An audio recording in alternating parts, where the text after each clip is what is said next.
Matagumpay na inulunsad ng Northern Police District ang kick-off seminar on disaster preparedness and awareness bilang bahagi ng paghahanda para sa nalalapit na tag-ulan. Layunin ng aktibidad ng palakasin ang kahandaan at kakayahan ng mga kapulisan ng Northern Police District sa pagtugon sa iba't ibang uri ng sakuna at emergency situations. Personal na dumalo si Acting District Director Police Brigadier General Ben Liner L. Capili kasama si Police Colonel Charlie A. Cabradilla at si Mr. Emmanuel G. De Los Santos na nagsilbing lecturer at resource speaker ng naturang seminar. Sa kanyang mensahe, binigyan diin ni Police Brigadier General Capili ang kahalagahan ng pagiging handa, disiplinado at maagap na pagtugon ng bawat pulis sa oras ng kalamidad. Dapat ikaw ay physical fit.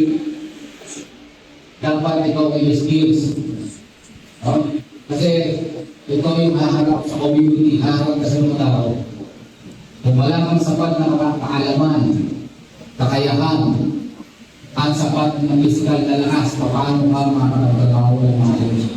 Mahalaga ang patuloy na pagsasanay at pagpapalakas ng kaalaman upang masiguro ang ligtas at epektibong serbisyo sa publiko sa panahon ng emerhensiya. Tinalakay sa aktibidad ang mahalagang paksa ukol sa disaster preparedness, emergency response procedures, rescue operation, at iba't ibang safety protocols na naglalayong higit pa na mapalawak ang kamalayan at kahandahan ng mga kapulisan.